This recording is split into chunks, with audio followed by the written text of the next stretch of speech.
invariant reactions in the binary phase, and the aluminum oxide and chromium oxide equilibrium diagrams, binary conformal systems.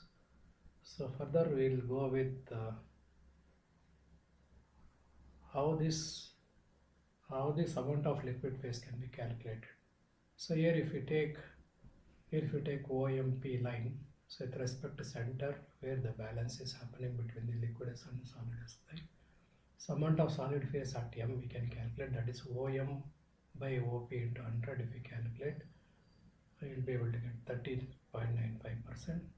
So 30.95% is the solid phase. Amount of liquid phase at M is MP by OP into 100. If you find out the difference of the value, if you calculate it, then you will be able to get 69%. If you add both the liquid plus solid phase, then it must be 100%. So like this you will be able to calculate the solid and liquid phase.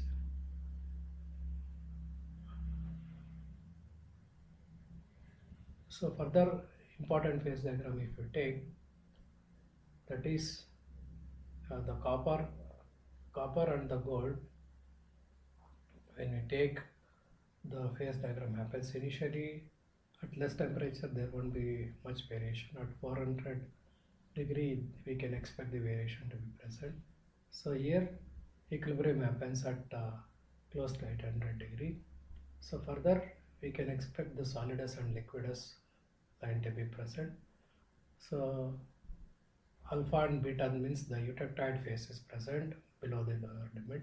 So as the percentage of composition varies of copper and silver, we can expect at 71.9% the of copper, we can expect the equilibrium state to be present, and with silver we can have around 20 to 25%.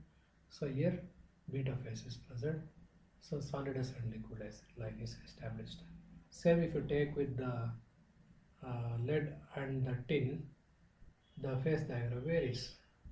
So the equilibrium here it is coming at the earlier temperature, that is close to 200 degrees centigrade. So above that we can expect the solidus line and the liquidus line. So invariant binary reactions it is declared there with gamma and beta, alpha and L.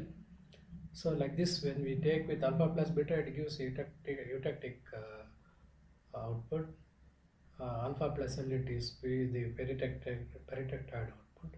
So like this, different output can be obtained by considering phase diagrams. So further, if you take cadmium and bismuth, here you can see liquid below the equilibrium, bismuth and eutectic phase is present, cadmium plus eutectic phase is present. Above point E, liquid plus bismuth, liquid plus cadmium is present. Above that, it will be in the liquid state. Both bismuth and cadmium completely soluble in each other, so they'll be able to dissolve above the liquid state. So the crystal structure of different phase transformations that is happening, it is exhibited in the graph. So further, iron carbon equilibrium diagram, it is iron carbon means iron plus iron carbide, it is combined to check out the phase diagram.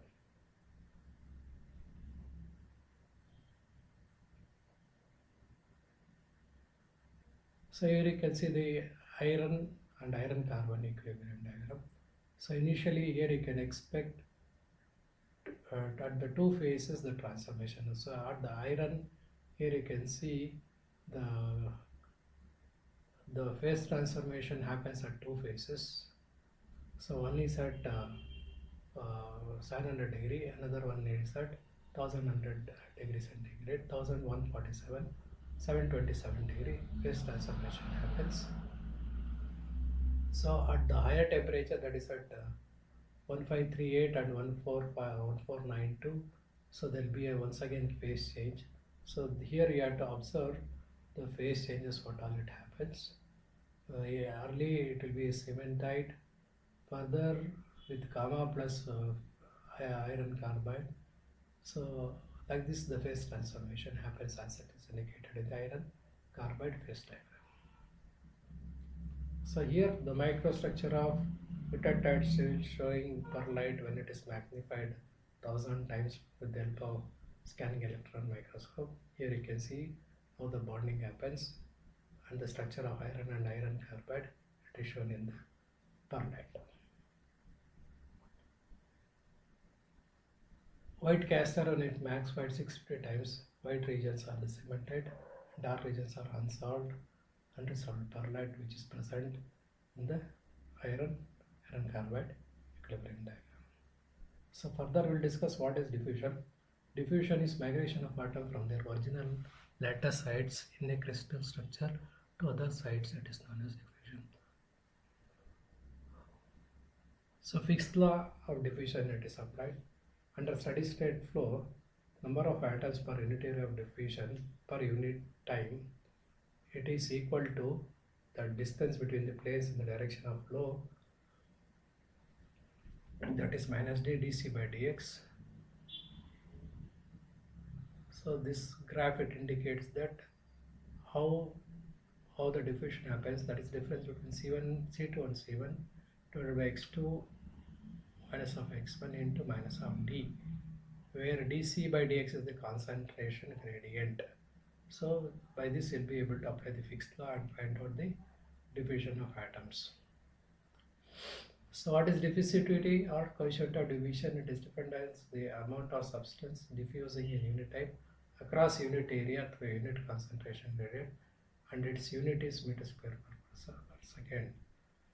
The coefficient of diffusion of various material vary with crystal structure and temperature.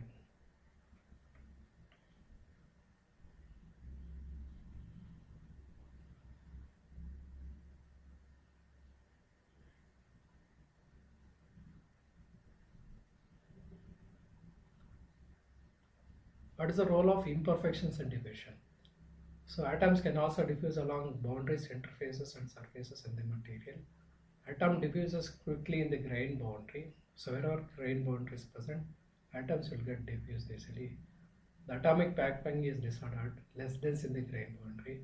Because atoms can more easily squeeze their way through the ground boundary, activation is very slow. Surface diffusion is easier still because there is even less constraint on the diffusing atoms at the surface.